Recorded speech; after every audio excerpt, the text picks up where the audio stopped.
بسم اللہ الرحمن الرحیم ربنا لا تواخذنا ان نسینا او اخطانا ربنا لا تحمل علینا اصرا کما حملته علی الذین من قبلنا ربنا ولا تحملنا ما لا طاقة لنا به واعف عنا واغفر لنا وارحمنا انت مولانا فانصرنا علی القوم الکافرین۔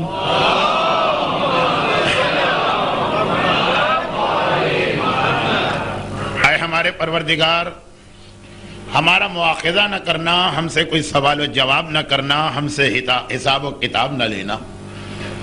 اگر ہم بھولے سے کوئی گناہ کر بیٹھے یا ہم سے خطا میں کوئی غلطی ہو گئی، اے پروردگار ہم پر وہ بوجھ نہ ڈال جو ہم سے پہلے کی 1,24,000 انبیاء کی امتوں پہ ڈالا گیا۔ اے خدا، اور ہم پر کوئی ایسا بوجھ نہ ڈال جو ہماری طاقت سے باہر ہو۔ اور یہ ساری رحمتیں نازل کرنے کے بعد بھی کہ بھول معاف، خطا معاف، آسان شریعت دے کر پرانے مشکل مسئلے معاف، اتنی آسانی کے بعد بھی پھر بھی اگر ہم سے کوئی گناہ ہو جائے، جب سہولتیں دی تو پھر گناہ کیوں، لیکن پھر بھی اگر کوئی گناہ ہو جائے تو واعف عنا واغفر لنا، ہمارے گناہ کو معاف بھی کرنا اور ہماری مغفرت بھی کرنا، ورحمنا، اور اپنی رحمت نازل کرنا، انت مولانا، تو ہی ہمارا آقا، تو ہی ہمارا مالک، تو ہی ہمارا سردار ہے، اور قوم کافرین کے خلاف ہماری مدد فرما۔ عرش الہی پہ اللہ کا رسول پہنچا، اور عرش میں نے عرض کیا کہ وہ منزل ہے کہ جو سدرۃ المنتہا کے بعد کے مراحل میں آتی ہے۔ اللہ کے رسول اپنے سفر معراج کی اصل منزل پہ پہنچے ہیں۔ اصل منزل نہ مسجد اقصی یعنی بیت المعمور تھی، اصل منزل نہ جنت تھی، اصل منزل نہ پہلے 7 آسمان تھے، اصل منزل نہ سدرۃ المنتہا تھی، اصل منزل نہ سدرۃ المنتہا کے بعد بڑے ہوئے وہ حجاب یا پردے تھے جو اللہ اکبر کی آواز سے دور ہوئے۔ اصل منزل وہ عرش الہی تھی کہ جہاں پہنچ کر اللہ اور حبیب کے درمیان اتنا فاصلہ رہ گیا کہ خود قرآن نے کہا فَكَانَ قَابَ قَوْسَيْنِ او ادنا، 2 کمان نہیں، اس سے بھی کم۔ اب یہ 2 کمان خود ایک بہت بڑا مسئلہ، اس لیے کہ پروردگار جسم و جسمانیت سے مبرہ اور منزہ، اور یہ فاصلہ ہمیشہ اس چیز کا ناپا جاتا ہے کہ جب 2 جسم ہوں، فاصلہ ہمیشہ 2 جسموں کے درمیان کا ناپا جاتا ہے۔ لیکن یہ علم کلام کا وہ مسئلہ جسے آج اس لیے نہیں چھیڑنا چاہتا۔ اس سفر معراج کی ہر تقریر کے شروع میں میں نے ذرا سا کوئی مشکل مسئلہ، کبھی کوئی تفسیری، کبھی کوئی کلامی، کبھی کوئی تاریخی مسئلہ چھیڑا کہ بات کی تقریر اگر آسان ہے تو چند لمحوں کے لیے مومنین کو متوجہ کرایا جائے ان مشکل مسائل پر۔ لیکن چونکہ آج کی تقریر اس کا آغاز ہی پے در پے 11-12 فقہی مسائل سے ہے، بلکہ جو لوگ فقہ سے زیادہ دلچسپی نہیں رکھتے ہیں شاید آج کی مجلس ان کو ذرا سی اکتا دینے والی محسوس ہو، اور شاید ان کو پہلے سے اس کا اندازہ بھی ہے، اسی لیے وہ آئے بھی نہیں ابھی۔ ربنا لا تواخذنا ان نسینا، عرش الہی پر پہنچنے کے بعد اب یہ بھی بیان کر دیا جائے کہ اللہ کے رسول نے یہ بھی ارشاد فرمایا کہ سفر معراج کے درمیان ہر وہ اہم جگہ جہاں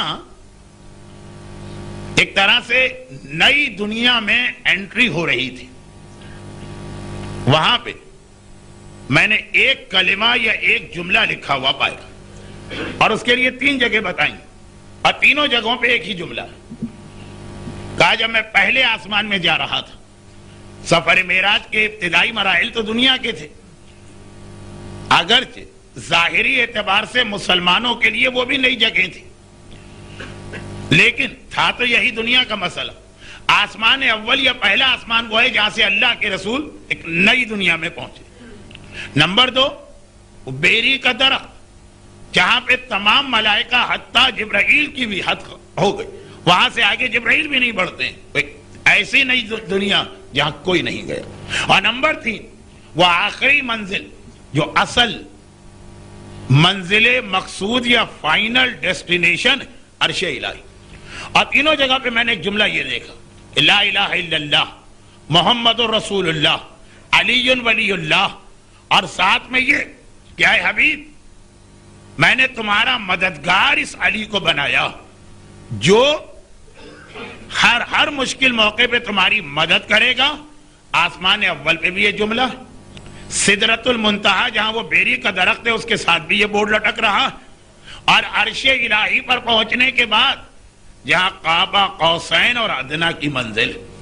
اور حدیث کے اندر جو ممبروں پہ اکثر پڑھی جاتی, چنانچہ میں صرف الفاظ پڑھ کے آگے بڑھ رہا ہوں. آج میری اس پریشانی کا بھی خیال رکھیے گا کہ یہ آخری مجلس ہے, اور مجلس بھی ایسی ہے کہ اس مجلس کے فوراً بعد میری روانگی. چنانچہ میں بہت زیادہ طویل مجلس نہیں پڑھ سکتا ہوں. جو لوگ عادی ہیں میری آخری مجلس کے, وہ آخری مجلس جس کے بعد اگلے دن فلائٹ ہوتی, وہ کہہ رہے تھے کہ مولانا ہم تیار ہو کے آئیں گے 2 گھنٹے کے لیے. ٹھیک, میں 2 گھنٹے پڑھ چکا ہوں, اور اکثر آخری مجلس ہو ہی جاتی. آج مسئلہ آپ کا نہیں, آج مسئلہ میرا ہے, اس لیے جلدی جلدی بات مکمل کرنا, ورنہ یہ روایت بھی بہت تشریح طلب. کہ اے علی, یہ سب معراج کے موقع پہ رسول نے نہیں فرمایا, یہ بات کے مراحل. جیسے جیسے مدینہ منورہ میں میرے مولا کی مخالفت شکل منافقین کی شکل میں بڑھتی چلی گئی, ویسے ویسے یہ حدیث پیغمبر ارشاد فرماتے گئے. ایک مرتبہ سارے فضائل نہیں بتا دیے, نہ لوگ بھول جائیں گے. ہر 2 مہینے بعد, ہر 3 مہینے بعد, ہر 1 مہینے کے بعد, بلکہ لگ بھی ایسا رہا تھا کہ ادھر منافقین کوئی شوشہ چھوڑتے تھے, ادھر اللہ کا رسول فضیلت علی کی کوئی حدیث نقل کرتا تھا, تو اس میں اللہ کے رسول نے ارشاد فرمایا کہ اے علی, اللہ نے 5 جگہ تمہیں میرے ساتھ رکھا. اگرچہ یہ ساری حدیث معراج کے بارے میں نہیں, لیکن اس میں 2 جگہ معراج کا تذکرہ. کہ اے علی, جس وقت میں پہلے آسمان میں داخل ہوا تو میں نے دیکھا کہ تم بھی گویا میرے ساتھ ساتھ چل رہے ہو. مولا اسی دنیا میں تھے, کیونکہ دنیا حجت خدا سے ایک لمحے کے لیے خالی نہیں ہوتی, لیکن تم بھی میرے ساتھ ساتھ چل رہے ہو. پروردگارا, میں تو علی کو مکے میں چھوڑ کے آیا ہوں. کہا کہ نئی دنیا, نیا علاقہ, نیا ماحول. اگرچہ اللہ کا رسول اس کائنات کی عظیم ترین شخصیت, اور اگرچہ قلب محمد وہ ہے جس نے 23 سال میں اس قرآن کو اپنے سینے پہ برداشت کیا, اور آیت نے کہا قرآن خود ایک ایسی چیز ہے کہ پہاڑ پہ نازل ہو تو پہاڑ کے ٹکڑے ٹکڑے. لیکن نئی جگہ ایک مرتبہ میں نے علی کی شبیہ کو تمہارے ساتھ بھیجا. یہ عجیب بات ہے کہ سفر معراج میں شبیہ کا تذکرہ بہت.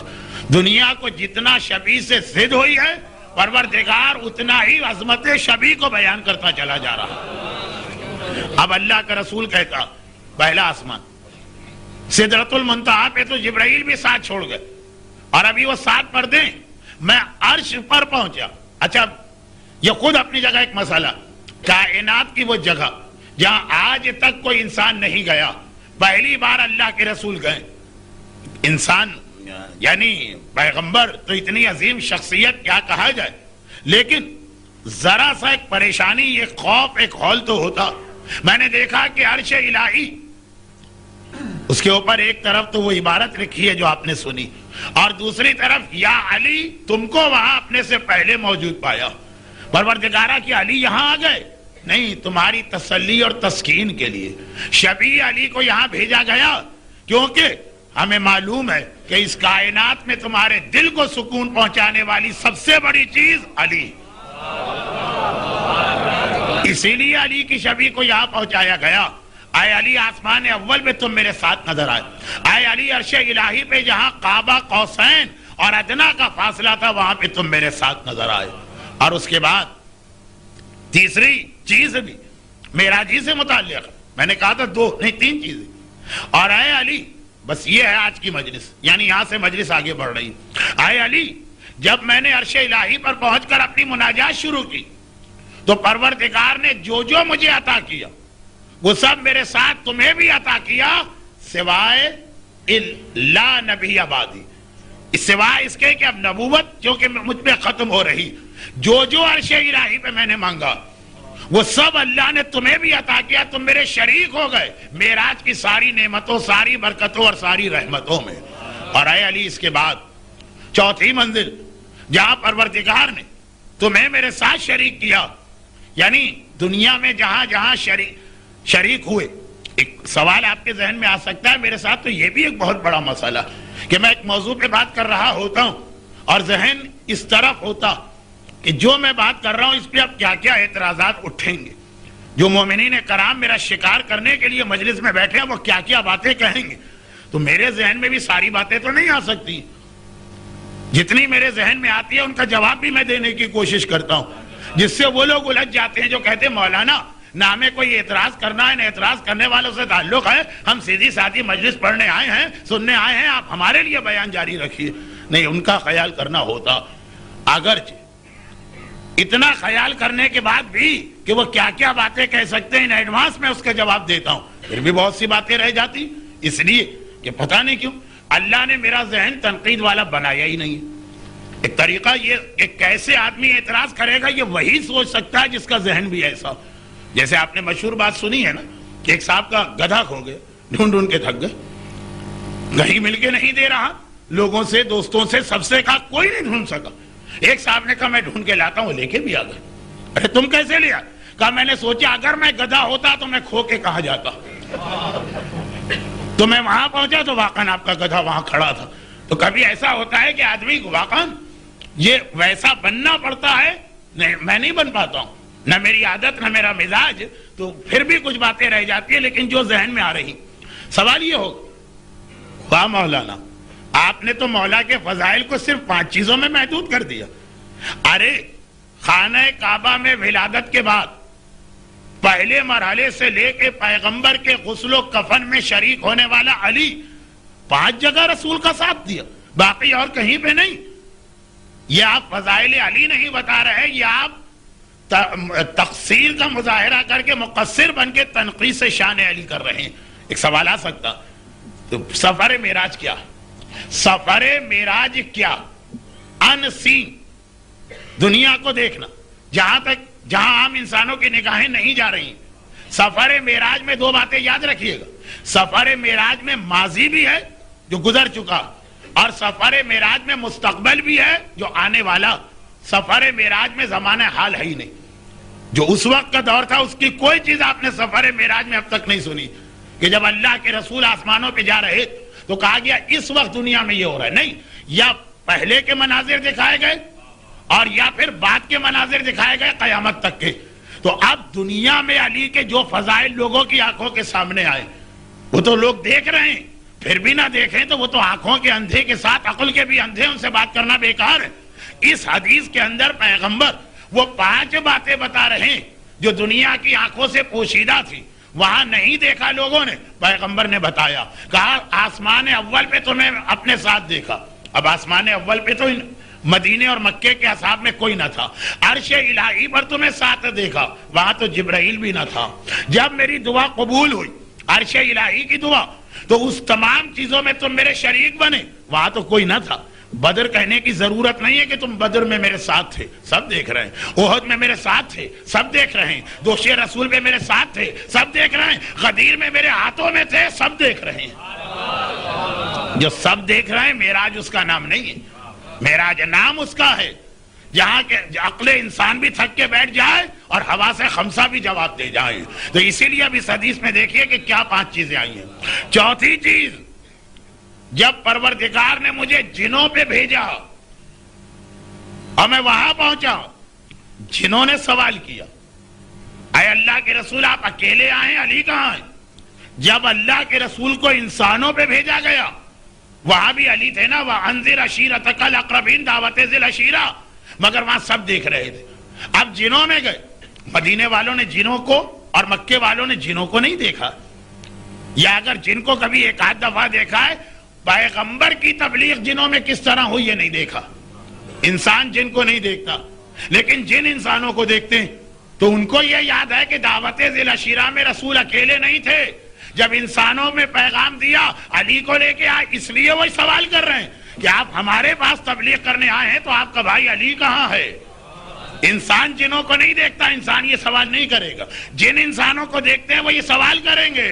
تو پیغمبر کہتے ہیں کہ یا علی، اس وقت ایک بار میں نے اپنے بائیں طرف دیکھا تو تم میرے ساتھ ساتھ اس تبلیغ میں بھی شریک تھے۔ خالی دعوت ذی العشیرہ میں علی ساتھ میں نہیں ہے، جو جنوں کو دعوت تبلیغ دی گئی اس میں بھی علی ساتھ ہے۔ اور پانچویں اور آخری چیز، یہ پانچویں چیز وہ تھی جہاں سے مجھے سفر معراج کی ایک وہ روایت نقل کرنا تھی جس کا وقت نہیں، اور پہلی مجلس میں نے اس کا ذکر کیا تھا، لیکن بس ایک جملہ، بدر نہیں بتایا، احد نہیں بتایا، خیبر نہیں بتایا، خندق نہیں بتایا، شب ہجرت نہیں بتایا، دعوت ذی العشیرہ انسانوں والی نہیں بتائی، سب دیکھ رہے ہیں۔ کہا 5 جگہ تم میرے ساتھ ہو، اور آخری جگہ کیا بتائی؟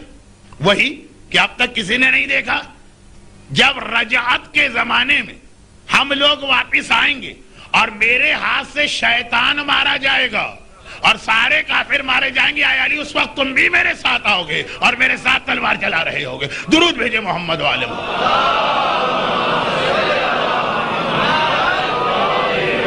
اب پیغمبر نے معراج میں کیا دیکھا یہ دنیا والے نہیں دیکھ پائیں گے، اس کا ذکر کیا، اور رجعت میں کس طرح سے آئیں گے اس وقت والے دیکھیں گے، لیکن جب پیغمبر مدینے اور مکے میں فضائل علی بتا رہے ہیں اس وقت تو رجعت کسی نے نہیں دیکھی تھی۔ تو سفر معراج کی یہ خصوصیت کہ اس میں ماضی کے بھی واقعات بتائے گئے اور مستقبل کے بھی واقعات بتائے گئے، اس حدیث کی بھی خصوصیت بنی جس میں رسول نے کہا یا علی 5 جگہ تم میرے ساتھ شریک، ماضی کے بھی واقعات بتائے اور مستقبل یعنی ظہور امام، رجعت ظہور امام، اور اس کے حالات بھی بتائے۔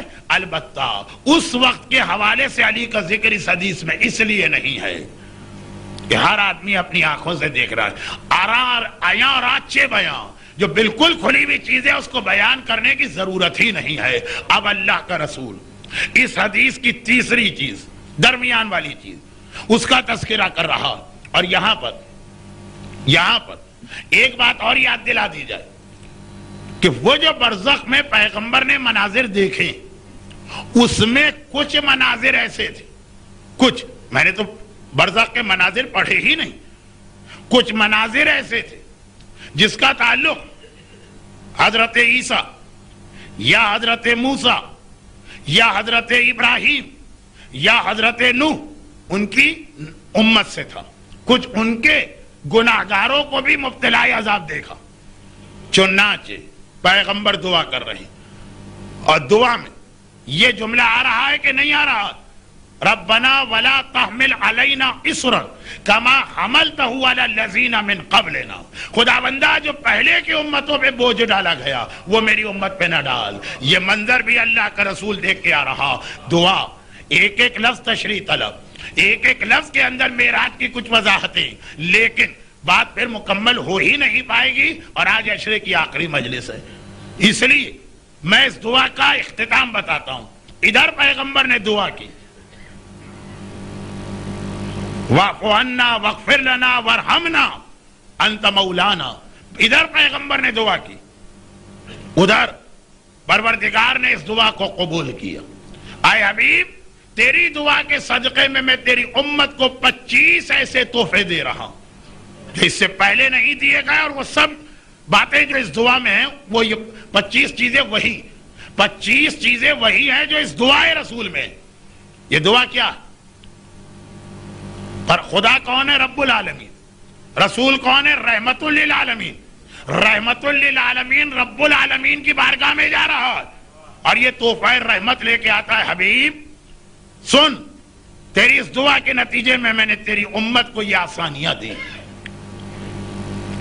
اور ایک جملہ میں نے بالکل شروع میں کہا جب یہ مجمع نہیں تھا، تو ماشاءاللہ لوگ آ گئے، کہ بالکل شروع میں کہا تھا کہ جو 25 سہولتیں اللہ کے رسول کو ملی، اب ان کے بعد تو خدا یہ کہہ سکتا، اب کہہ سکتا ہے خدا، یہ حق رکھتا ہے خدا کہ اتنی سہولتیں دے دی، اب میں کسی کی غلطی برداشت نہیں کروں گا، اب میں کسی گناہ کو برداشت نہیں کروں گا۔ پہلے کی امتوں کو یہ سہولتیں میں نے نہیں دی تھی، پھر بھی ان کی غلطیاں برداشت نہیں کی تھی، کسی کو بندر بنایا، کسی کے اوپر آگ آئی، کسی پہ طوفان آیا، کسی کے لیے زمین دھسی، ان کو کوئی نرمی نہیں دی تھی، پھر بھی ان کا گناہ میں نے برداشت نہ کیا، تمہیں تو اتنی آسان اور اتنی نرم شریعت دے دی، تو اب تو مجھے یہ کہنے کا حق ہے کہ اب میں کسی کا گناہ برداشت نہیں کروں گا، اب سزا ملے گی۔ لیکن نہیں، رحمت للعالمین ساری سہولتیں مان کے پھر آخر میں کیا کہہ رہا ہے؟ ورحمنا، یہ ساری سہولتوں کے بعد بھی ہے خدا ہم پہ رحمت نازل کرنا، تو اب 25 تحفوں میں آپ دیکھیے گا یہ ٹکڑا بھی ہے شریعت کو آسان ترین بنانے کے بعد۔ بھئی اسکول ٹیچر نے بچوں کو کام دیا کل ہوم ورک کر کے آنا، بچوں نے شور مچایا بہت زیادہ ہم نہیں کر سکتے، آدھا کر دیں، اس نے آدھا کر دیا، بچوں نے کہا اچھا آپ اور کم کر دیں، اس نے چوتھائی کر دیا، بچوں نے کہا ٹھیک، اب کہا دیکھو اب اتنا کم کر دیا، اب اگر نہیں کر کے آئے تو اب تو تمہیں پنشمنٹ ملنی چاہیے، لیکن کب ملے گی؟ اگر ہم کسی اور کا کلمہ پڑھتے۔ رحمت للعالمین کا کلمہ پڑھنے کے طفیل ہمیں پہلی ہی سہولت یہ ملی کہ ساری سہولتیں دے کر بھی کہا کہ اس کے بعد بھی تم پہ رحمت نازل ہوگی، اس طرح سے جیسے اس حدیث میں آیا۔ اب وہ لوگ جن کا رجحان یا شوق مسائل شریعت یا فقہ کی جانب نہیں، ان سے میں 5 7 10 منٹ کی معذرت کر لوں۔ اب حدیث شروع ہو رہی، کہا کیا ہے حبیب؟ پہلے زمانے کی امت، اس کے لیے یہ حکم تھا کہ اگر ان کا کپڑا نجس ہو جائے تو پاک نہیں ہو سکتا تھا، پاک ہی نہیں ہو سکتا تھا، ایک ہی طریقہ تھا کہ اتنا کپڑا کاٹ کے پھینک دو۔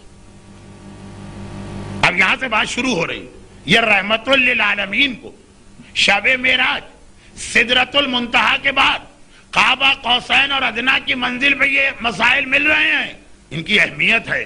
لوگ کہتے ہیں نا دیکھیں مولویوں کا نجاست طہارت میں اب تک الجھے ہیں، دنیا چاند اور مریخ پہ پہنچ گئی۔ یہ شب معراج چاند مریخ کیا ہے؟ وہ سدرۃ المنتہا اور عرش الہی کے سامنے ان کی کیا حیثیت ہے؟ 7ویں آسمان کے آگے اللہ کا رسول گیا اور یہ تحفے لے کے آیا۔ دیکھیں یہی جملہ جو ابھی میں نے کہا چاند مریخ کیا ہے، سفر معراج ہمیں کائنات کا ایک حقیر تصور پیش کرتا۔ ارے پہنچ جائیں ساری دنیا ان چیزوں پر، تم یہاں گئے ہو، یہ دیکھو ہمارا رسول کہاں پہ گیا ہے۔ اس عظمت پہ پہنچنے کے بعد بھی یہ چیزیں مل رہی، یہ جملہ خود ایک تقریر بن جاتا، ایک مجلس بن جاتا، اور انشاءاللہ کبھی اور بنے گا۔ پہلے بات تو پوری ہو، کہا ما قبل کی امت کپڑا نجس ہو گیا پاک نہیں ہو سکتا، کاٹ کے پھینکنا پڑے گا اتنا حصہ۔ اگر آج بھی یہ مسئلہ آ جائے، جب کپڑا ٹیکسٹائل انڈسٹری کتنی سہولت ہے، پہلے زمانے میں مشکل ترین کاموں میں سے ایک تھا کپڑے کا انتظام کرنا۔ تبھی پرانی کتابوں میں لکھا ہے بیوی کو 2 جوڑے سردی کے دو، 2 جوڑے گرمی کے دو، یا 24 گھنٹے میں اس کو 4 جوڑے چاہیے۔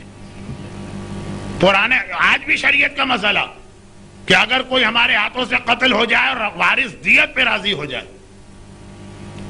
تو دیت کے اندر 200 جوڑے بھی شامل۔ اہمیت تھی کپڑوں کی، اس وقت جب مشکل سے کپڑا ملتا تھا تب بھی تھا کاٹ کے پھینک دو کپڑے کو، اور آج نمبر 2۔ اب دیکھیے ذرا بات آگے بڑھ رہی۔ پہلے زمانے میں صرف اور صرف یہ موسیٰ ہو کے عیسیٰ، ابراہیم ہو کے نوح علیہم السلام، یہ تمام قابل احترام انبیاء، لا نفرق بین احد، ہم کسی کی نہ توہین کر سکتے ہیں نہ فرق کر سکتے ہیں، لیکن سردار پھر سردار ہوتا۔ یہ ہمارے نبی کی عظمتیں ہیں۔ کہا ان لوگوں کو وضو اور غسل کے لیے ہر صورت میں پانی استعمال کرنا تھا، بیمار ہو، تکلیف ہو، اذیت ہو، جو بھی ہو، جبکہ اس زمانے کی تو میڈیکل سائنس بھی اتنی ترقی نہیں کیے ہوئے تھے۔ کہا یہ شب معراج کا تحفہ۔ دوسرا کہا کہ اب تمہارے لیے مٹی یعنی تیمم بھی جائز۔ یہ وہ تقریر ہے کہ اگر میں اپنے اس مجمع میں کرتا جو مزاج رکھتا ہے مسائل کا، یا وقت زیادہ ہوتا تو ایک ایک مسئلے کی تشریح میں 2 منٹ لگاتا۔ نمبر 3، پہلے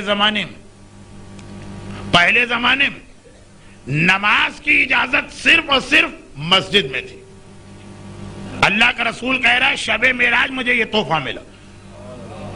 آپ سفر کر رہے ہیں، آپ گھر سے باہر ہیں، آپ مسجد سے باہر ہیں، وقت نماز آیا، جہاں بھی آپ کا دل چاہا آپ رکے, آپ نے گاڑی روکی, آپ پیدل چل رہے ہیں, پارک میں رکے, گراؤنڈ میں رکے, میدان میں رکے, دوست کے گھر ہیں, رشتہ دار کے گھر ہیں, سفر میں گئے ہیں, وہیں آپ نے وضو کیا, نیت کی, قبلہ رخ, نماز پڑھی, نماز ہو گئی. پہلے ایسا نہیں تھا. کہیں بھی ہو, کتنا ہی لمبا سفر طے کر کے جانا پڑے, مسجد کے اندر جانا پڑے گا, اس کے علاوہ نماز کی اجازت نہیں. سننے میں چاہیے ایسا آپ کو مسئلہ نہ لگے, لیکن خود ہی سوچیے اگر ہر نماز میں یہ پابندی آ جائے. یہ شارجہ کے مومنین جن میں سے ہر دوسرے کے پاس گاڑی ہے وہ اس کو نہیں نبھا سکتے. اور چوتھا جملہ بھی اس تیسرے سے ملائیے تو زیادہ اندازہ ہوگا. اور کہا کہ پہلے زمانے میں 50 نمازیں واجب تھی, ہے حبیب میں تجھے تیری امت پہ صرف 5 نمازیں واجب کر رہا ہوں, لیکن 5 اس شان کے ساتھ کہ ثواب وہی 50 کا ملے گا, پڑھنا پڑیں گی خالی 5 نمازیں. یہ تحفہ معراج ہے کہ جو مومن اس کو بھی بوجھ سمجھ رہا. اور اب اسے ملائیے اس سے پہلے والے جملے سے, 50 نمازیں پڑھنا ہے 24 گھنٹے میں, اور نماز خالی مسجد میں ہوگی. یا 5 نماز کی پابندی آ جائے ہم نہیں نبھا سکیں گے. اور کہا 50 نمازیں ہر 1.5-2 گھنٹے کے بعد وقت نماز آیا, دکان میں نہیں پڑھ سکتے, جاب پہ نہیں پڑھ سکتے, سفر میں نہیں پڑھ سکتے, گھر میں نہیں پڑھ سکتے, دعوت میں نہیں پڑھ سکتے, دوست کے ہاں نہیں پڑھ سکتے, ہر نماز کے لیے مسجد کی جانب جاؤ. رحمت للعالمین کی امت کو تحفہ ملا. اور امت اصل نماز ہی کو ترک کر کے کفران نعمت کر رہی ہے. لیکن اس انداز سے یہ مجلس مکمل نہیں ہو پائے گی, اس لیے میں آگے بڑھتا ہوں. اور اے حبیب تیری امت کے لیے 5واں تحفہ یہ پہلے مال کا 1/4 حصہ دینا پڑتا تھا تب زکوٰۃ ہوتی تھی, اور اب مال کا 40واں حصہ دیا جائے تو زکوٰۃ ہو جاتی ہے. دیکھیے 1/4 کو 40ویں تک 10 گنا گھٹایا جا رہا ہے ایک طریقے سے, یا جو بھی کیلکولیشن بنے. یہ کیلکولیشن میں نے اچانک ممبر پہ کیا, غلط ہو سکتی ہے, اس سے آپ پوری شب معراج کی روایت کو غلط نہ سمجھے. کہا کہ پہلے خمس مال پر نہیں ہے, بچت پر. زکوٰۃ تو اصل مال پر ہے, مال آیا اور نکالو 1/4 حصہ. یہاں بچت کے 5ویں حصے میں لوگوں کی جان نکل جاتی. مال کیسے نکالے, اس سے پہلے تو روح ہی نکل جائے گی, تو فائدہ کیا ہوا خمس دینے کا. لیکن موسیٰ اور عیسیٰ, اب دیکھیے قارون اتنا زیادہ سخت کیوں ہو گیا زکوٰۃ کے مسئلے پہ, اس لیے کہ کوئی 40واں حصہ اسے نہیں مانگا جا رہا, 1/4 حصہ. اور ہم نہ صرف یہ کہ قارون کی برائی کرتے ہیں, اس کو کنڈیم کرتے ہیں, اسے موسیٰ کے زمانے کے بدترین انسانوں میں سمجھتے ہیں, لیکن ہم میں سے بہت سے عمل اسی میں کرتے ہیں. برا بھی وہ ہے, اس نے عمل بھی غلط کیا, اس نے اپنے مال کے اوپر اتنا تکبر بھی کیا, لیکن عمل وہی کرو. نام اہل بیت کا لیتے ہیں. شہزادی سے پوچھا گیا, شہزادی یہ کون ہے, کتنے سونے پہ زکوٰۃ واجب ہوتی, جو کتنے مال پہ زکوٰۃ واجب ہوتی. کہا تو یہ اپنے لیے پوچھ رہی ہے کہ ہمارے لیے پوچھ رہی. چکرا گئی. کہا شہزادی شریعت تو ایک شریعت ہے, آپ کے لیے اور ہمارے لیے الگ کوئی تھوڑی ہے. کہا الگ. تمہارے لیے مسئلہ یہ ہے کہ 20 دینار سونا ہو تو 40واں حصہ زکوٰۃ, 200 درہم سونا ہو تو 40واں حصہ زکوٰۃ. اچھا درہم تو چاندی ہوتا, 20 دینار سونا ہو یا 200 درہم چاندی ہو تو زکوٰۃ ہے. اور ہمارا مسئلہ یہ ہے کہ گھر میں 20 دینار سونا رہا کیسے, یہاں تو جو صبح آتا ہے شام کو ختم ہو جاتا ہے, راہ خدا میں خرچ کر دیا جاتا. ہمارا مسئلہ یہ کہ ایسی چیز گھر میں بچی کیسے کہ زکوٰۃ واجب ہو جائے. یہ ہے اہل بیت کا مزاج, وہ ہے قارون کا مزاج. فضائل اہل بیت کے پڑھے جاتے ہیں, عمل قارون پہ کیا جاتا, مذمت قارون کی جاتی ہے, طریقہ اہل بیت کا چھوڑا جاتا ہے. لیکن یہ میں کہاں جا رہا ہوں, میں تو شب معراج سے کہیں بھٹک گیا راستے میں. اب کہا کہ چھٹا تحفہ یہ ہے کہ اس سے پہلے جب کسی کو قربانی کرنا ہوتی تھی, کیا ہوتا ہے آج کل قربانی کا طریقہ مجھے یہاں کا تو معلوم نہیں ہے, میں کبھی عید قربان کے دن 25 سال سے یہاں آنے کے بعد یہاں کبھی نہیں, عید قربان کے دن کبھی نہیں تھا. لیکن ہمارے یہاں پاکستان میں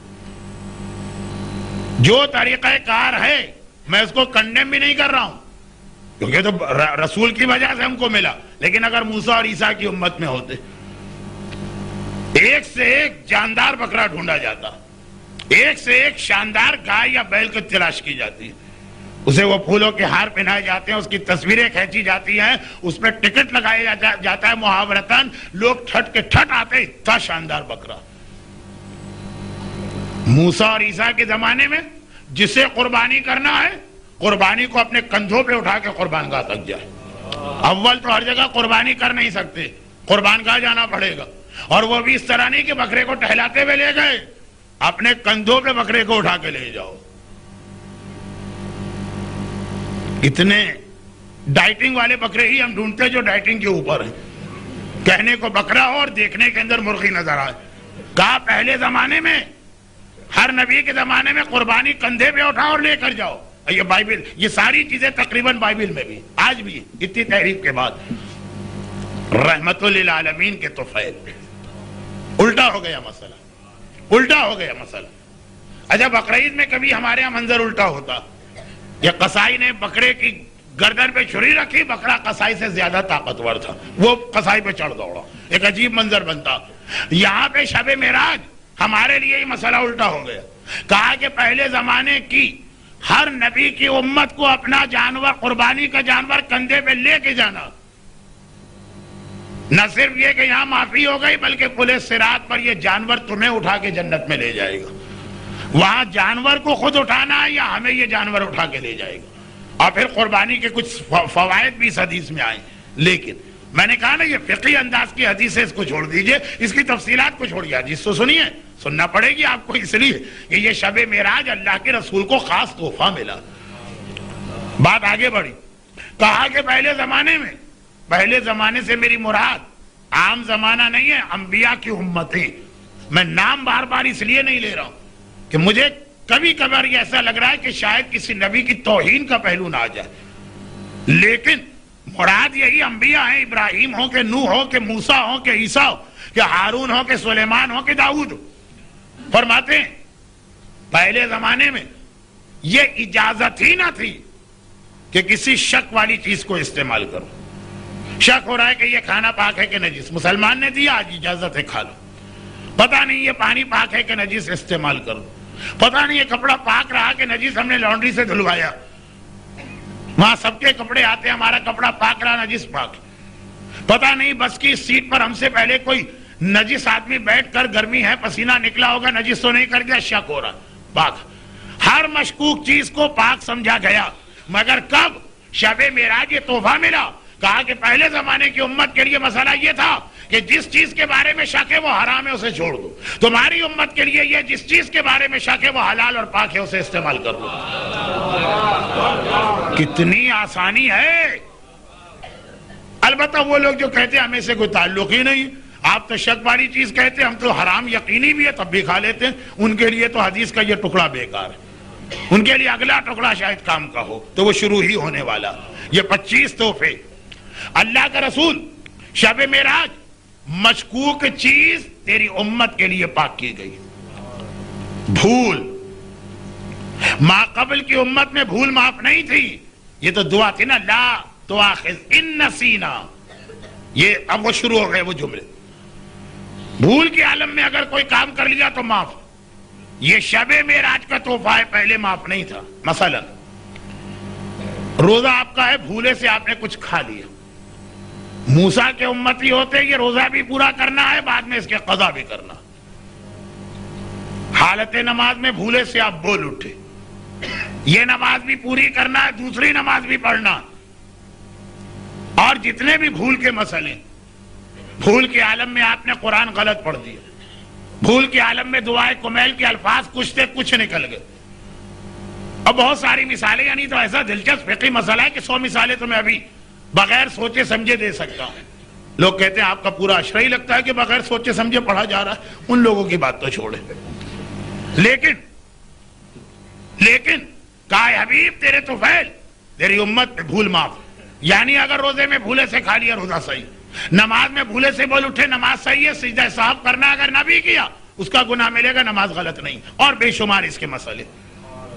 بھول کے عالم میں بیوی سے کہا تمہیں طلاق ہے، وہ طلاق ہی نہیں، بھولے سے قسم کھا لی، قسم ہی نہیں، بھولے سے منت مالی منت ہی نہیں. اب کتنے مسئلے, ہر مسئلہ جو ہے وہ پھر ایک مثال بن جائے گا تو بات لمبی ہوگی. یہ ربنا لا تؤاخذنا ان نسینا, یہ پہلے زمانے کے نبی کی امت کو بھول معاف نہیں تھی. ہر بھول کی سزا تھی کہ اس عبادت کو پورا بھی کرو اور اس کے بعد اس کی قضا بھی کرو.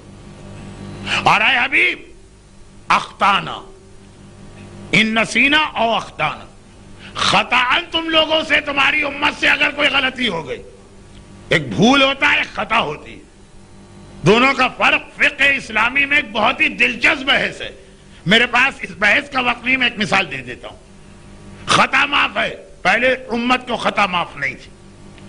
ہم قرآن کریم لے کے جا رہے ہیں, دو صورتیں. بھول گئے کہ ہمارے ہاتھ میں قرآن ہے, بھول گئے, یاد نہیں رہا کہ ہاتھ میں قرآن, اور ہم نے پیروں پہ رکھ دیا. جیسے ہی پتہ چلا اٹھا لیا, کوئی گناہ ملا نہیں. کیوں؟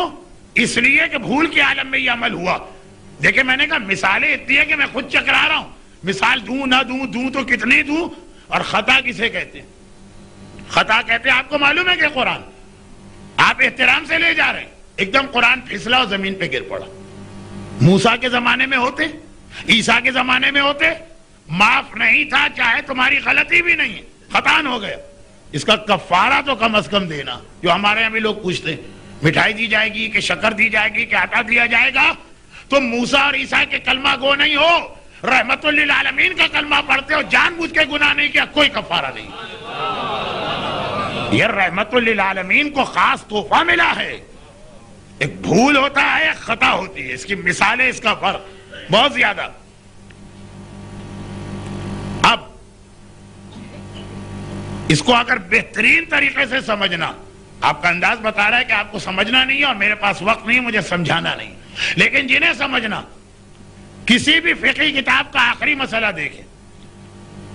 اگر ایک آدمی دوسرے کو بھول سے قتل کر دے اور ایک آدمی دوسرے کو خطاً قتل کر دے, دونوں کا فرق, وہاں یہ چیز آتی ہے. خیر اب یہ بہت لمبی بات ہو رہی ہے, لیکن دلچسپ بات, اس کے اندر مثالیں اتنی بن رہی ہیں ہماری روزمرہ کی زندگی کی. لیکن آگے بڑھی, کہا موسیٰ اور عیسیٰ, ابراہیم اور نوح کے زمانے میں خطا معاف نہیں تھی. فل فلیج تمہیں خطا کی بھی سزا برداشت کرنا, ہمارے یہاں معاف ہے.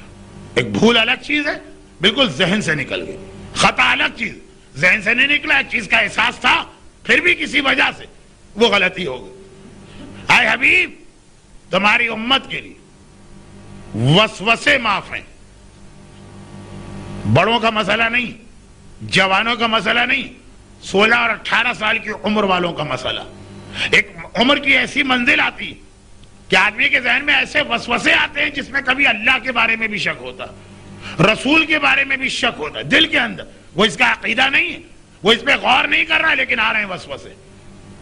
ائمہ کے بارے میں وسوسے پیدا ہوتے ہیں, اسلام کے بارے میں موسیٰ اور عیسیٰ کی امت میں ہوتے تو اس سے کافر تو نہ بنتے, لیکن اس کی سزا بھگتنا پڑتی. اے حبیب, تمہاری امت کے لیے جو وسوسے دنوں میں پیدا ہوتے ہیں اس کو معاف کیا گیا. چاہے کبھی یہ خیال بھی آ گیا کوئی اللہ نہیں, تم مشرک نہیں بنے جب تک کہ تم اسے عقیدہ نہ بناؤ.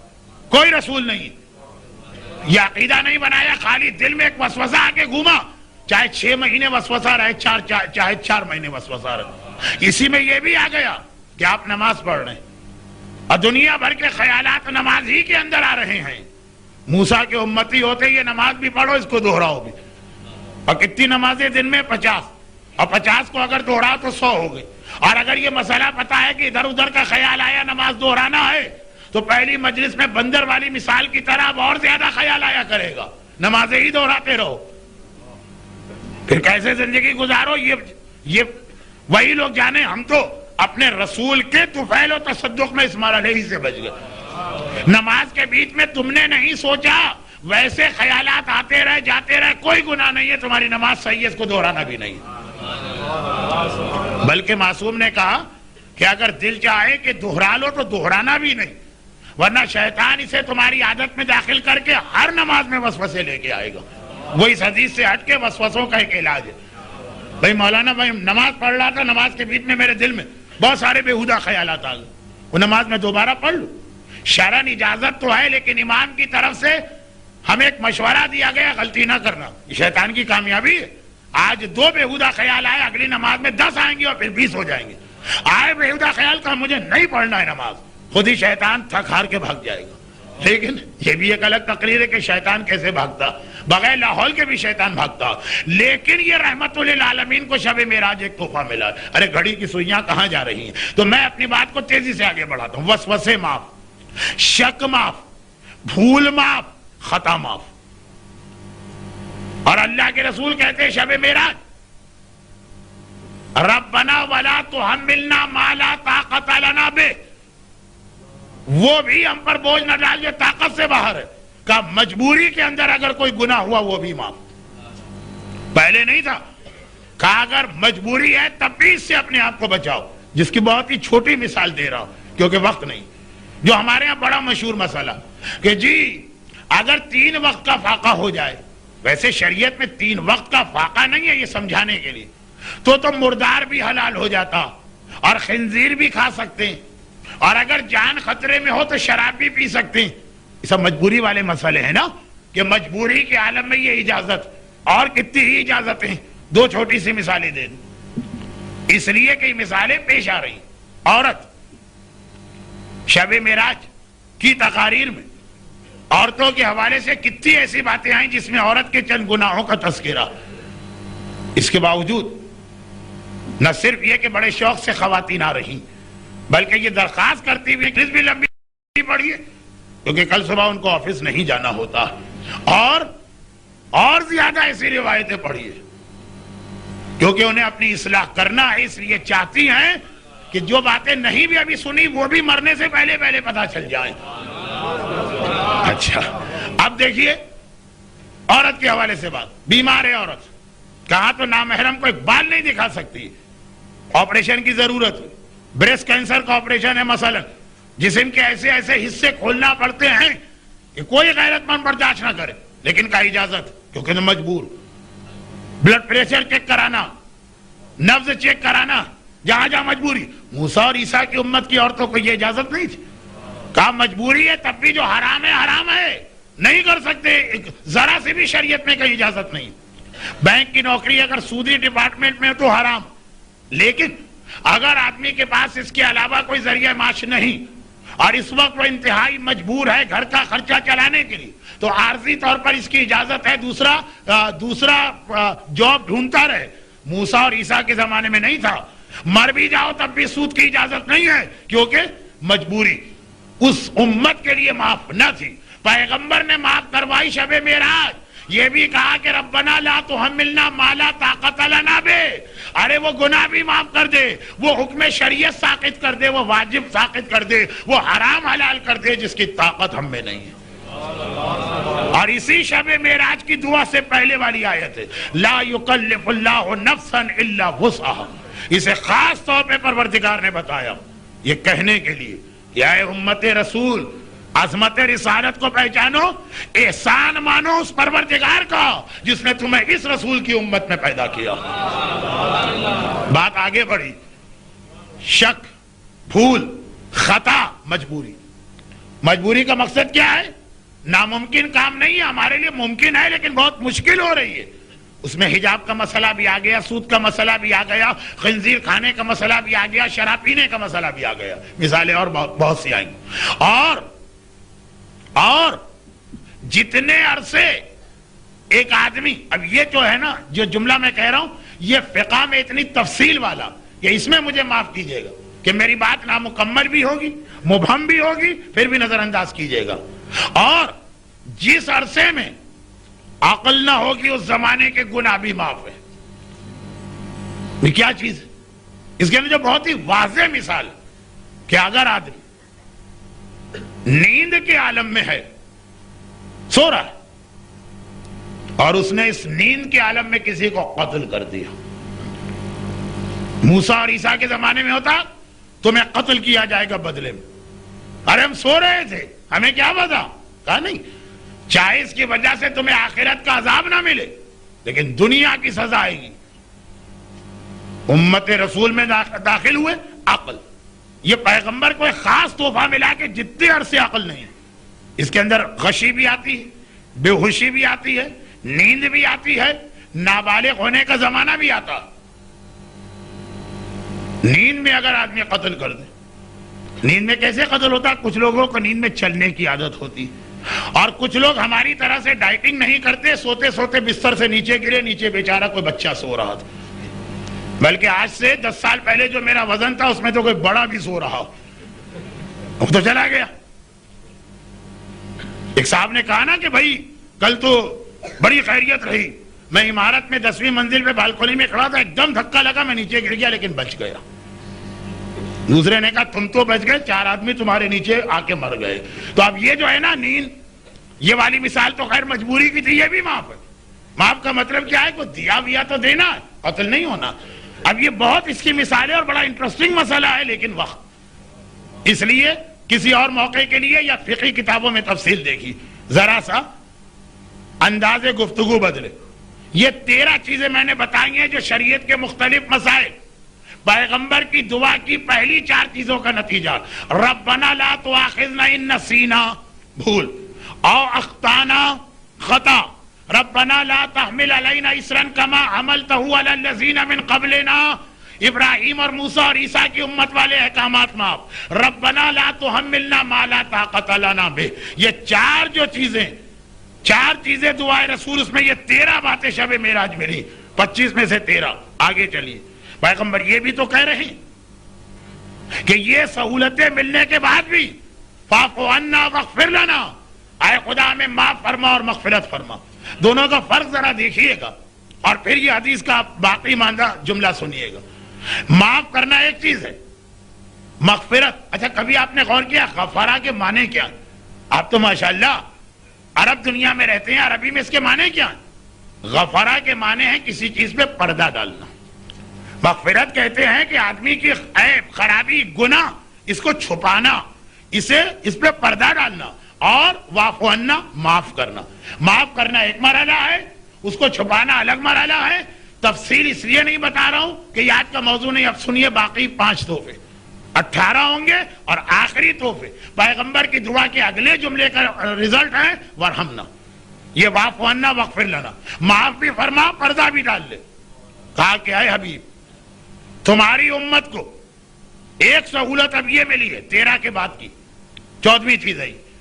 ایک سہولت یہ ملی ہے کہ پہلے اگر کوئی بھی گناہگار گناہ کرتا تھا, یہ 2 چیزیں 14 اور 15, گناہ آدمی کہاں کرے گا, یا گھر میں کرے گا یا باہر کرے گا.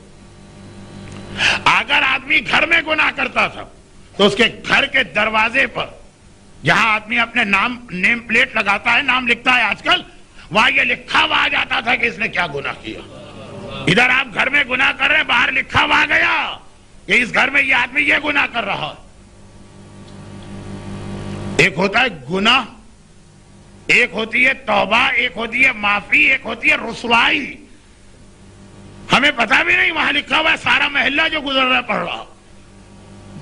اے حبیب, اچھا یہ ہے 14ویں چیز. اور 15ویں, اور اگر آدمی اس ڈر سے گھر میں گناہ ہی نہیں کرنا, کسی جنگل میں جا کے کرنا, کسی صحرا میں جا کے کرنا. پہلے زمانے میں موسیٰ اور عیسیٰ کے حالات میں کئی جگہ آتا, گناہگار صحرا میں تھا, جنگل میں تھا. گھر میں کیوں نہیں تھا؟ اس لیے نہیں تھا کہ وہاں گھر کے دروازے پہ آ جاتا کہ یہ فلاں گناہ کر رہا. اور لوگ بھی ایک دوسرے کے دروازوں کو ہر وقت چیک کرتے رہتے تھے. چٹپٹی بات ہوتی ہے نا, آج کیا لکھا ہوا آ رہا ہے, وہاں کیا لکھا ہوا آ رہا ہے. خود گناہ کرنا ہے کہ پھر ہم جنگل میں جا کے چھپ کے کریں گے. مگر یہ بھی نہیں ہے, اگر گھر میں گناہ کرتا تھا پہلے زمانے کا آدمی, گھر کے دروازے پہ لکھا آتا تھا. کمپیوٹر, مانیٹر اور اس قسم کی کئی چیزوں نے یہ ساری حدیثیں بہت آسان کر دی ہیں سمجھانا. پہلے تو سمجھانا مشکل تھا, بہت آسان ہے, بچے بھی سمجھ جائیں گے بشرط یہ کہ اتنا وقت ہو. میں نے ایک اشارہ کر دیا. اور باہر اگر گناہ کیا تو پیشانی پہ لکھا آتا تھا کہ یہ کیا گناہ کر کے آ رہا. آئینے تو تھے نہیں پہلے زمانے میں اتنے, ہم گناہ کر کے مونچھوں کو تاؤ دیتے ہوئے آ رہے ہیں کہ جی ہم نے گھر میں گناہ ہی نہیں کیا. تو گھر کے دروازے پہ تو نہیں آئے گا, دیکھا کہ سب لوگ ہماری پیشانی کو دیکھ رہے ہیں. جیسے کسی کے پیچھے اگر کوئی آدمی لکھ دے یا کوئی ایسا نشان بنا دے تو سب دیکھتے ہیں نا, اور سب سامنے دیکھ رہے ہیں. کیا پتا اسے یہاں لکھا یہ زنا کر کے آیا, یا غنا سن کے آیا, یا غیبت کر کے آیا, یا حرام کھا کے آیا. اے حبیب, تم نے کہا فاغفر لنا، گناہ معاف الگ ہو، پردہ الگ ڈالا جائے. دیکھیں بعض اوقات گناہگاروں کو معافی ملی ہے، گناہ پہ پردہ نہیں پڑا ہے. معافی الگ، پردہ الگ. اب تمہارا امتی چاہے گھر میں گناہ کرے تب بھی کسی کو پتہ نہیں چلے گا، باہر گناہ کرے تب بھی پتہ نہیں چلے گا. خود ہی بتانا چاہے تو یہ اس کی مرضی ہے. خدا رسوا نہیں کر رہا. خدا رسوا خود ہی کسی کو شوق ہے. بھائی کل بڑا مزہ آیا، ہم گئے تھے میک ڈونلڈ کا، ہم نے فلاں برگر کھا لیا. اب تم خود ہی کہہ رہے ہو تو تمہارا اب اللہ کیا کرے اس میں؟ نعوذ باللہ، یا تو اللہ بھی مجبور ہو گیا، اس نے تو بہت کوشش کی تمہارا گناہ چھپانے کی. خیر، اس کی ایک بہترین مثال، یہ تو ذرا ہلکی مثال تھی، اس کی ایک بہترین مثال. بھائی آپ گئے تھے پاکستان میں، آپ کی بیٹی کی شادی تھی. ہاں شادی تھی، اور یہ کیسٹ لے کے آئے ہیں. سارے گناہ باقاعدہ خود ہی ریکارڈ کر کے رکھ دیے اور ایک ایک کو دکھاتے پھر رہے ہیں. ایک ایک کو یہ کیسٹ، شادیوں کے کیسٹ، وہ تو گھروں گھروں میں تقسیم ہوتے ہیں. یہ کیا ہے؟ فرشتوں کو بھی ہم نے زحمت سے بچا لیا. آئے کرامن کاتبین، تم کیا ہمارے گناہ لکھو گے؟ تم تو خالی لکھو گے نا. اور غالب جیسا کوئی بے تکا فلسفی شاعر پہنچ گیا تو یہی کہے گا کہ پکڑے جاتے ہیں فرشتوں کے لکھے پہ ناحق. آدمی کوئی ہمارا بھی دم تحریر تھا تو وہ تو وہاں بحث کرتا. تم نے فرشتوں کو بحث سے بھی بچا لیا، خود ہی اپنا کیسٹ بنا دیا. قیامت کے اندر ایک VCR لگا ہوگا یا VCD. یہاں تم نے کہا خدا بندہ یہ کرامن کاتبین نے کہاں سے لکھ دیا؟ ایک بٹن دبا اور اسکرین کے اوپر پروجیکٹر اور اسکرین پر خالی میری مجلس ہی نہیں دکھائی جاتی امام بارگاہ علی رضا کے باہر، میدان قیامت میں خود ہی جو ریکارڈ کر کے گئے ہیں. مگر یہ تقریر کا رخ ذرا سا بدلا، پھر واپس آئیے. شب معراج وہ اللہ کے رسول تھے، راتوں رات گئے، سیکنڈوں میں گئے، سیکنڈوں میں آ گئے. مجھے اگر تاخیر ہو گئی تو میرا جہاز تو پھر سے اڑ جائے گا، اور کل جہاں مجلس ہے وہ مومنین پریشان ہوں گے. اس لیے مختصر بات، آگے چلیے. 2 باتیں ہوں. تیسری بات، پروردگار اب تمہاری امت کو یہ ساری رحمتیں ملی، ساری آسانیاں ملی، پھر بھی گناہ کیا. رسوا ہونے سے بچایا، اسی کی تیسری شق ہے. پیشانی پہ گناہ نہیں لکھا، گھر کے دروازے پہ نہیں لکھا. اللہ ان گناہوں کی وجہ سے بھی جس پر پہلے زمانے کے نبیوں کی امت کو مسخ کا عذاب دیا گیا، کتنا ہی بڑا گناہگار تمہارا امتی کیوں نہ ہو، اس کو مسخ نہیں کرے گا. پہلے تو یہ منزل تھے نا، بندر بن گئے، خرگوش بن گئے، چھپکلی بن گئے، مچھلی بن گئے بغیر چھلکے والی. یہی گناہ اگر تمہارا امتی کرے، بالکل وہی گناہ، تب بھی اس پہ مسخ کا عذاب نہیں آئے گا. یہ عذاب بھی اور رسوائی دونوں سے بچایا گیا. اور تم نے کہا نا گناہ چھپ جائے، یہ گناہ چھپانے کا پیغمبر کی دعا کے نتیجے میں پروردگار نے ایسا احسان کیا. کہا کہ ہر مومن اور کلمہ گو کے کندھے پہ جو فرشتے بیٹھے، فرشتے ہر ایک کے کندھے پہ بیٹھتے ہیں، مومن کا فرشتہ ہر 24 گھنٹے کے بعد ڈیوٹی چینج ہوتی ہے. جو ایک بار فرشتہ بیٹھ کے گیا وہ دوبارہ کبھی نہیں آتا. فرشتوں کو بھی پتا نہ چلے کہ اس نے کتنے گناہ کیے ہیں، خالی ایک دن ان کے سامنے ہو، زندگی کے باقی دن ان کو بھی پتا نہ ہو.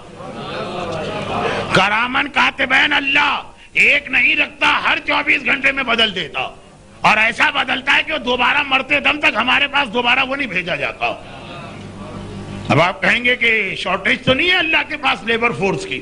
وہ اسی لیے بیت المعمور کی حدیث میں نے پڑھا تھا کتنے فرشتے، وہ اسی لیے ساری چیزیں ایک دوسرے سے کنیکٹڈ ہیں. دیکھیں یہ رسوائی سے بچایا جا رہا. اور میں نے درمیان میں کہہ دیا جتنا پیغمبر کو فکر ہے میری امت رسوا نہ ہو، اور جتنا اللہ کی رحمت ہے کہ ہاں رسول کی دعا مانو اور امت کو رسوائی سے بچاؤ، اتنا ہی امت رسول کو ضد ہے کہ ہم تو ایسے ہی گناہ کریں گے جو کھلم کھلا ہوں گے اور قابل رسوائی ہوں گے. وہ فرشتوں کو بدل رہا، کسی فرشتے کو پتا نہ چلے کہ ہم نے کیا کیا ہے، صرف ایک دن سامنے ہو اور ہم دنیا کے سامنے اپنے گناہوں کا ڈھنڈورا پیٹتے ہیں. کیونکہ بعض گناہ تو قابل فخر بن گئے. عورت کا بے پردہ نکلنا، مرد کا داڑھی منڈوانا، ڈانس پارٹی مکس گیدرنگ میں شریک ہونا، حرام کھانوں والے ریسٹورانٹ میں جانا، بہت ساری چیزیں قابل فخر ہوتا ہے، ایک دوسرے کو اطلاع دی جاتی ہے. خیر پھر وہی بات تھوڑی سی ریپیٹ ہو گئی. اللہ کا رسول فغفر لنا کہہ کے وہاں شب معراج ہمارا اتنا خیال کروا رہا، اور ہم اسی طرح سے پیغمبر کے تحفے کو ٹھکرا رہے ہیں. نہیں چاہیے ہمیں تحفہ. کرامن کاتبین بدلتے. 4 باتیں ہو گئی.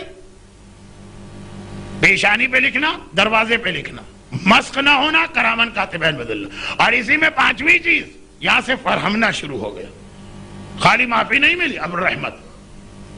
اگرچہ یہ 5ویں چیز کا تعلق ہمارے معاشرے سے ابھی بہت کم، لیکن یورپ اور امریکہ میں اس کے آثار شروع ہو چکے ہیں، رحمت کے آثار.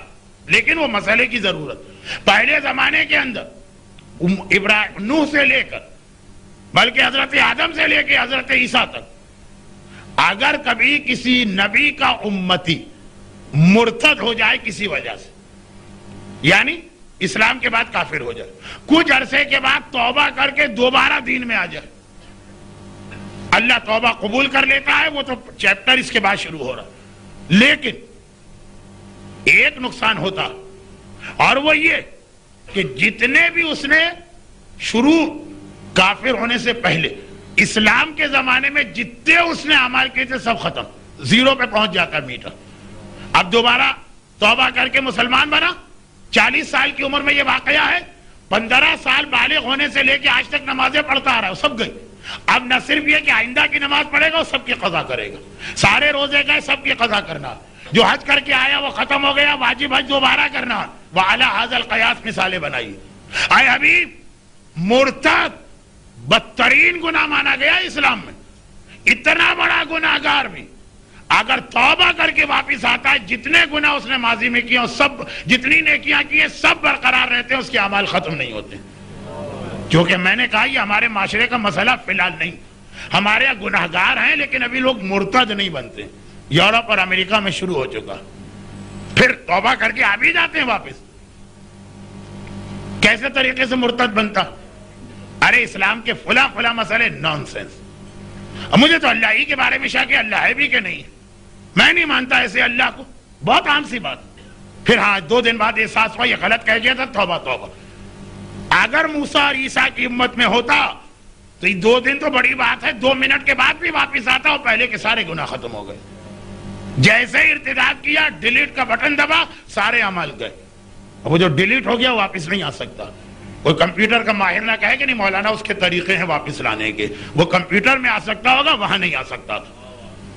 لیکن اللہ کے رسول، ہاں اب کمپیوٹر کی بات، اللہ کے رسول کا ماننے والا مرتد ہو، مرتے دم تک مرتد رہے، ڈیلیٹ. لیکن پھر واپس آ گیا، پھر توبہ کر لی، وہ ڈیلیٹ واپس آ گیا. یہاں کمپیوٹر کے ماہرین کا مشورہ چلے گا. بات کو آگے چلائیے. 10 بج چکے ہیں، بلکہ 10:02. اور ابھی پیغمبر کو عرش الہی سے زمین پہ آنا بھی ہے، اس کے بعد ہی میری مجلس مکمل ہوگی. اور اس کے بعد یہ ساری چیزیں پیغمبر نے کہیں. فرہمنا، رحمت بھی چاہیے. مغفرت تو ہو گئی، معافی تو مل گئی، رحمت بھی چاہیے. آسان شریعت بنائی. ہوم ورک جتنا موسیٰ کے امتی کو ملا، آدھے سے بھی کم ہم کو ملا. پھر بھی کہا، پیغمبر نے کہا رحمت نازل، کہا رحمت کا پہلا ٹکڑا کل آیا تھا. 9 باتیں جو ہیں رحمت سے متعلق شب معراج ملی. 13 مسائل، 5 یہ تو مغفرت یعنی گناہ چھپانا، 18، اور اس کے بعد 7 باتیں رحمت سے متعلق. پہلی بات کل سنی، یہ رحمت. 1 نیکی کرو گے 10 گنا اجر ملے گا. 1 نیکی 10 گنا اجر. لیکن زیادہ سمجھ میں یہ رحمت آئے گی جب اگلا جملہ سنیں گے. اور 1 گناہ کرو گے تو کہنا تو یہی چاہیے نا کہ بھائی نیکی پہ 10 گنا اجر لے جا رہے ہو تو گناہ کرو تو 10 گنا سزا بھی لے جاؤ. اور یہ بات عین مطابق عقل ہے جو 2 معصومین کی حدیث ہے.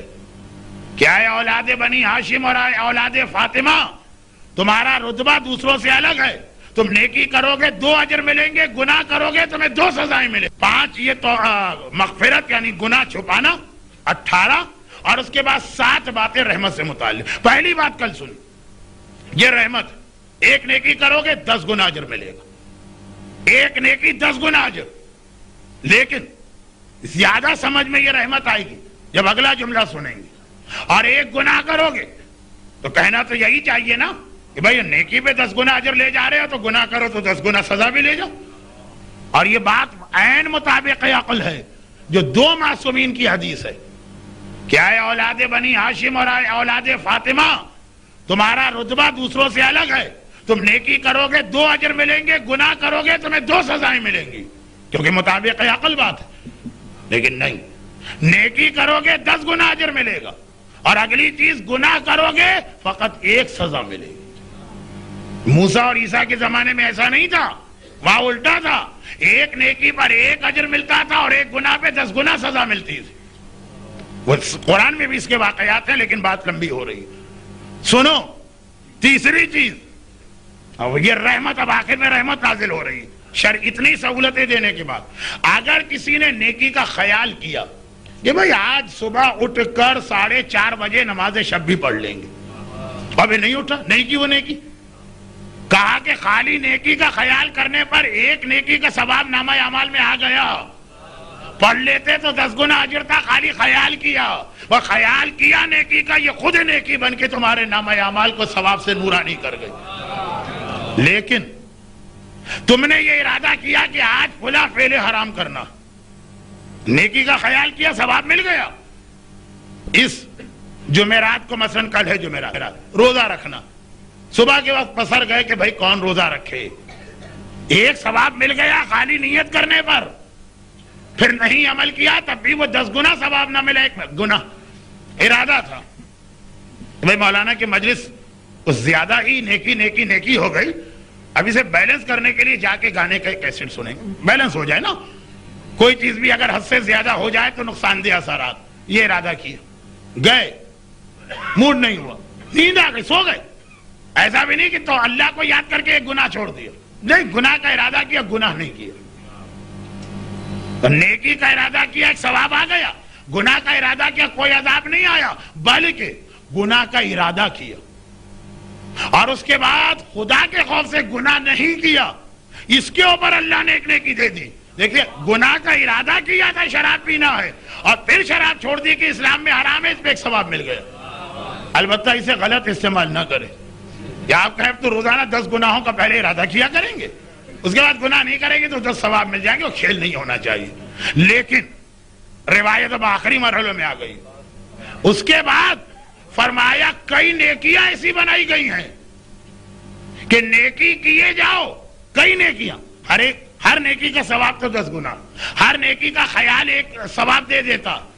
لیکن کئی نیکیاں ایسی بنائی گئی ہیں کہ خالی یہ نیکیاں کیے جاؤ, یہ نیکیاں گناہوں کو خود بخود ختم کرتی چلی جاتی ہیں. تم کچھ کر بھی نہیں رہے ہو, نیکی ہے اور گناہ ختم ہو رہا. جس میں ٹاپ آف دا لسٹ ہے حب علی یاکل الذنوب کما تاکل النار الحطب. علی کی محبت گناہوں کو اس طرح کھاتی ہے جیسے آگ لکڑی کو کھا دیتی ہے.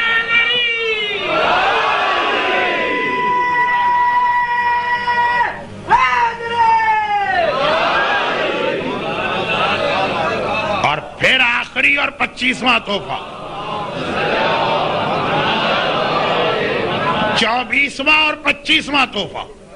24واں تحفہ, ما قبل کی امت کا گناہگار کتنے ہی گناہ کیے, 1 کیا کہ 1000 کیے, اصول ایک تھا, توبہ فوراً قبول نہیں ہوگی.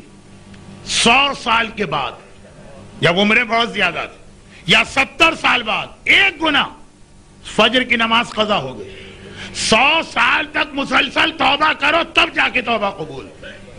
مگر تم رحمت للعالمین کی امتی بھی ہو, اور ایسے رسول کے کہ جس نے عرش الہی پر پہنچ کر اپنے لیے کچھ نہ مانگا, اپنی اولاد کے لیے کچھ نہ مانگا, اپنے امتی کے لیے سب کچھ مانگا.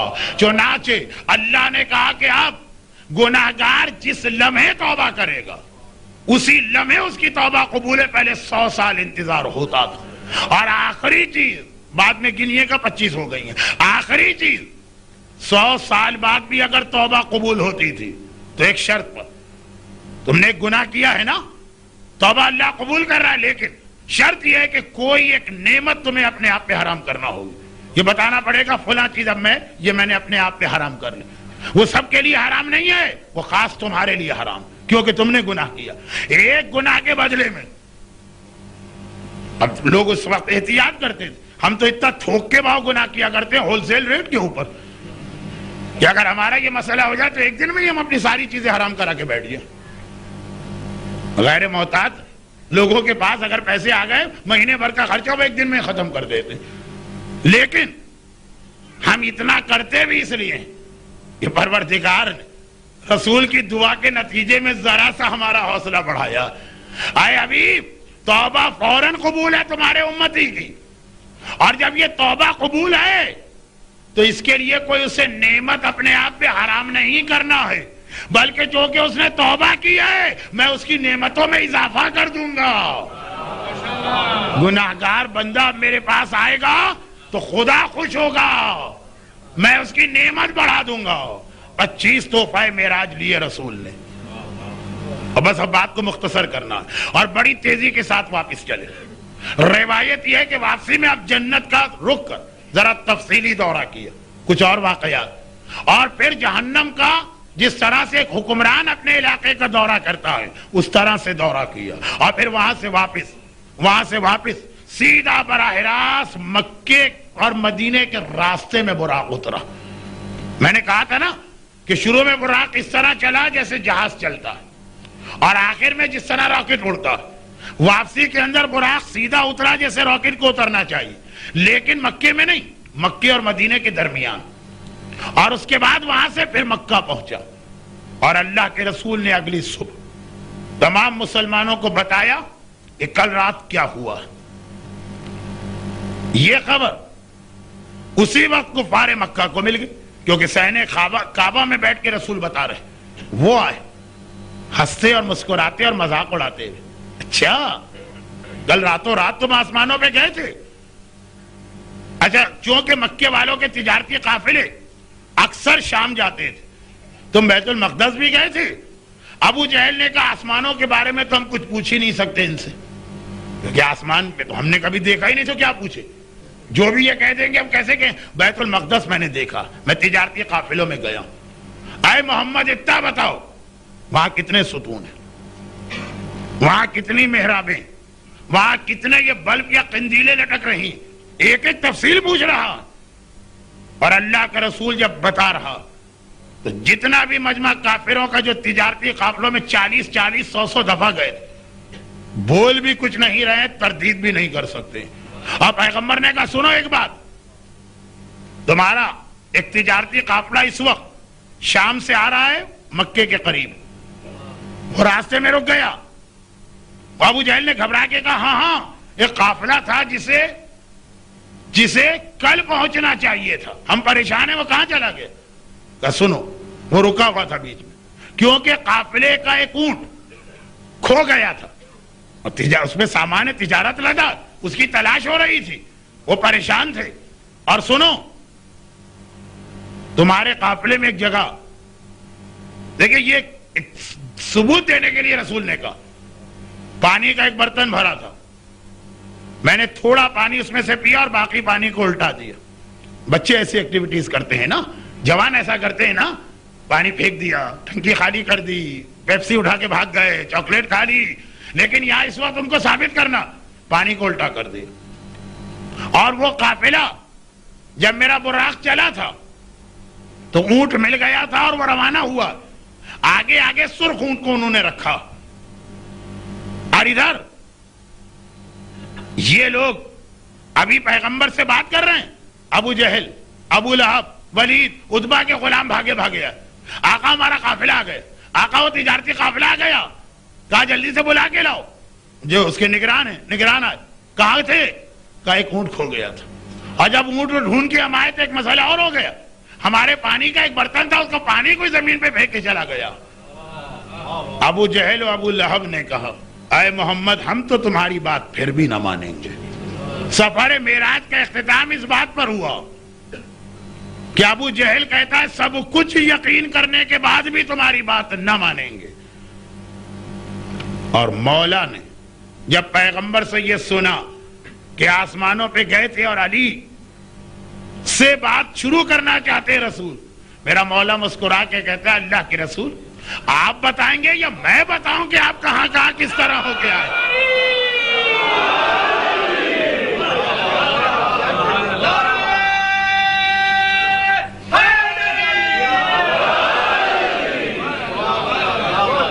وہ ابو جہل ہے کہ ساری دلیلوں کے بعد بھی یہ کہتا ہے مجھے یقین نہیں ہے. اور یہ علی ہے کہ اس زمین پر ہے مگر اس طرح سے ایک ایک مشاہدہ معراج کر رہا.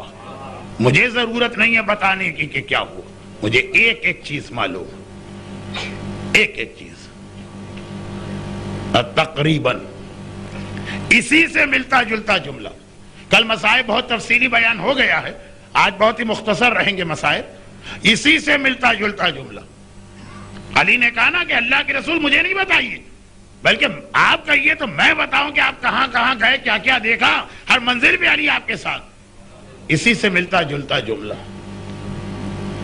فاطمہ نے اپنی بیٹی زینب سے کہا تھا, جب زینب ماں کو بتانا چاہتی تھی اماں مجھ پہ کیا گزری ہے, بھئی یہ تقریباً یہی جملہ تھا, بیٹی تمہیں ضرورت نہیں ہے کہ مجھے بتاؤ کہ کیا کیا ہوا, میں ہر منزل پہ تمہارے ساتھ تھی. جب پانی بند ہوا تو اس وقت بھی زہرا کربلا میں تھی. جب بچے علتش پیاس سے تڑپ رہے تھے تب بھی زہرا تمہارے ساتھ تھی. جب قاسم کا بدن ٹکڑے ٹکڑے ہوا, جب اکبر کے کلیجے میں برچی کا پھل اترا, جب عباس کے بازو قلم ہوئے, جب اصغر کا ننھا سا گلا چھدا, جب زینب کے ماجائے کا سر کاٹ کے نو کے نیزہ پہ بلند کیا گیا, کوئی ضرورت نہیں ہے مجھے بتانے کی زینب میں ہر جگہ تمہارے ساتھ ہوں اور آخری منزل تک ساتھ رہوں گی. یہ کب کہا زہرا نے, بس یہ دو جملے مصائب کی اور بات ختم. اہل بیت شام پہنچ گئے اور سکینہ کو کھو بیٹھے, سکینہ کو کھو بیٹھے. یہی وجہ تھی کہ جب رہائی ملی تھی اور قافلہ چلا تھا رہائی کے بعد, زینب نے کہا تھا سجاد میری سواری کو زندان شام کی طرف سے لے جانا, اور سواری کا رخ پھیرا گیا. اب یہ قید خانہ نظر آیا اور زینب اونٹ سے اتر کے سیدھی گئی, ننھی سی قبر سکینہ پہ ہاتھ رکھا. سکینہ تیری پھوپھی تجھ سے بڑی شرمندہ ہے, کربلا سے لائی تھی یہاں اکیلا چھوڑ کے جا رہی ہے, لیکن یہ تیری پھوپھی کا وعدہ ہے کہ زینب پلٹ کے شام آئے گی اور قیامت تک اپنی بچی کے ساتھ رہے گی. اللہ آپ کو شام لے جائے, اور کتنے لوگ جا چکے ہیں وہاں. زندان شام میں وہ ننھی سی قبر بھی ہے اور زینب کا وعدہ بھی پورا, زینب بھی اسی شام میں. لیکن کل جو مصائب تھے آج اس کے بعد کی منزل ہے. ابھی سکینہ کی شہادت کے بعد بھی سیدانیوں کو اس قید خانے میں کئی مہینے اور رہنا ہے. کبھی خدا آپ کو گرمیوں میں شام لے جائے تو اتنی شدید دھوپ, لو اور سورج کی تپش کہ آپ کچھ سائے میں بھی نہیں کھڑے رہ سکتے, دھوپ تو دور کی بات. اور اگر اللہ کبھی سردیوں میں آپ کو لے جائے, وہ برف, وہ سردی, پتہ نہیں کتنے ہیٹر اور کتنے کمبل اوڑھ کے بھی آپ کو شاید آرام نہ ملے. اور سوچئے گا کہ جس قید خانے میں 1 سال زینب اپنے بچوں کو لے کر رہی, وہاں کوئی چھت نہ تھی. چاہے گرمیوں کا سورج چمکے, چاہے سردیوں کی برف پڑے, زینب اور زینب کے بچے وہاں. ارے کمبل تو چھوڑیے, کوئی لباس بھی دوسرا نہ ملا. یہی وجہ ہے کہ کربلا میں جس کرتے کو پہن کے سکینہ آئی وہ جل بھی چکا ہے, اس میں سکینہ کے بدن کا خون بھی لگا ہے, مگر وہی سکینہ کا کفن بنا ہے. ایک دن قید خانے کا دروغہ یا نگران دوڑا آیا, فرزند رسول میں پہلے آپ کو نہیں جانتا تھا, جب سے آپ کی معرفت ہوئی ہے جتنے میرے اختیار ہیں اتنی میں نے آپ کو سہولت تو دی ہے. مولا ایسا تو نہ کرے نا کہ میرے گھر والے, میرے بچے, میں خود سب مارے جائیں. مولا سجاد گھبرا گئے, تو پہلا آدمی ہے جسے ہم سے ایسی شکایت ہوئی. یہ جملہ کیوں کہا؟ کہا مولا دیکھیے آپ میں سے کوئی بی بی روزانہ قید خانے سے نکل کے باہر آ کے بیٹھتی ہیں رات کے وقت اور ساری رات ماتم کرتی ہیں.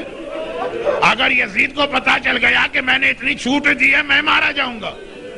میرے مولا نے کہا ایک بات بتا, ہر شام کو تو اپنے ہاتھ سے قید خانے کا دروازہ بند کر کے جاتا ہے, صبح کو اپنے ہاتھ سے آ کے قفل کھولتا ہے نا, بند نظر آتا ہے, تو ہم میں سے کوئی کیسے باہر نکلے گا؟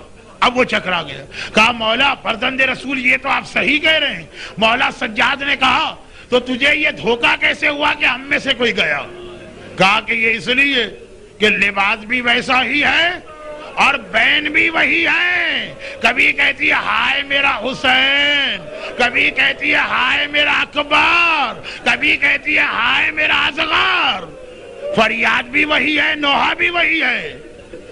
میرے مولا نے کہا اچھا آج رات کو جب وہ بی بی نظر آئے تو مجھے بلا لینا. واپس قید خانے کے اندر آئے. زینب عصر عاشور سے سجاد کی محافظ بنی ہے. گھبرا کے کہا اتنی دیر قید خانے کے داروغہ نے کیا بات کی ہے؟ بیٹا خیریت تو ہے؟ کہا پھوپھی اماں وہ یہ شکایت کر رہا ہے، سجاد علم غیب رکھتا ہے. زینب گھبرا کے کہتی ہے سجاد اگر یہ بلانے آئے تو مجھے بھی لے کے چلنا، میں دیکھوں تو صحیح وہ بی بی کون ہیں، میں جا کے ان کا شکریہ تو ادا کروں. آدھی رات کا وقت ہے. قید خانے کا نگران دوڑا دوڑا آیا، فرزند رسول ذرا چل کے دیکھیے. اور ایک بار سجاد نے کہا پھوپھی اماں آئیے میرے ساتھ چلیں. قید خانے سے باہر آئے، دیکھا کہ باہر کی سڑک پہ ایک سیاہ پوش معظمہ بیٹھی ہیں. ہائے میرا گھرانہ، ہائے میرا لٹا ہوا خاندان، ارے میرا اصغر بیٹا. ایک بار سجاد ایک فاصلے پہ رک گئے داروغہ کو لے کر. زینب آگے بڑھی، قریب جا کے کہا بی بی پہلے تو علی کی بیٹی اور حسین کی بہن آپ کا شکریہ ادا کرتی ہے. میرے لوٹے گھر کا کسی نے ماتم نہ کیا، آپ ماتم کر رہی ہیں. اور پھر ایک سوال کرتی ہے بی بی آپ ہیں کون؟ اپنا تعارف تو کرائیے. ارے بس ایک مرتبہ. معظمہ نے چہرے سے نقاب ہٹائی. زینب بیٹی، ارے میں تیری ماں فاطمہ ہوں. زینب نے فریاد کی اماں ارے میرا قاسم مارا گیا، ارے میرا اکبر مارا گیا. فاطمہ نے روک دیا. زینب مجھے نہ بتا، میں ہر منزل پہ تیرے ساتھ تھی اور گھبرانا نہیں. مدینے جانے تک تیری ہر مصیبت میں تیری ماں تیرے ساتھ رہے گی. الا ولعنۃ اللہ علی اعدائہم اجمعین. پروردگارا ام المصائب شریکۃ الحسین کے مصائب میں، ام المصائب شریکۃ الحسین زینب کبریٰ کے مصائب میں زینب کا ساتھ دینے والی زینب کی دکھیاری ماں فاطمہ زہرا کا واسطہ ہمارے آنسوؤں کو اتنا قیمتی بنا لے کہ رومال زہرا میں جمع ہو کر قیامت کے دن ہماری شفاعت کا ذریعہ بنے. اور اس دنیا میں ان آنسوؤں کی طفیل ہماری ساری حاجتیں، ہماری ساری دعائیں قبول فرما. وہ بچی جو کھو گئی تھی اور آپ نے مسلسل 3 دن دعا کی، الحمدللہ وہ مل گئی ہے. یہ خود اس بات کی دلیل ہے کہ یہ صف ازا کی دعا کتنی طاقتور ہے. پروردگارہ جتنے مومنین اور مومنات یہاں بیٹھے ہوئے ہیں ان کے دلوں کی جتنی دعائیں ہیں قبول فرما. بے روزگاروں کو برسر روزگار فرما، جن کے روزگار لگے بندھے ہیں ان کے اس روزگار میں استحکام اور دوام عطا فرما. خداوندہ ہم میں سے ہر ایک کو دنیا اور آخرت کی ہر پریشانی سے محفوظ فرما. ہمارے تمام مرحومین کی مغفرت فرما. خداوندہ کسی صاحب اولاد کو اولاد کی کوئی مصیبت و پریشانی نہ دکھا. پروردگارہ ہم سب کو سیرت اہل بیت پہ چلنے کی توفیق عطا فرما.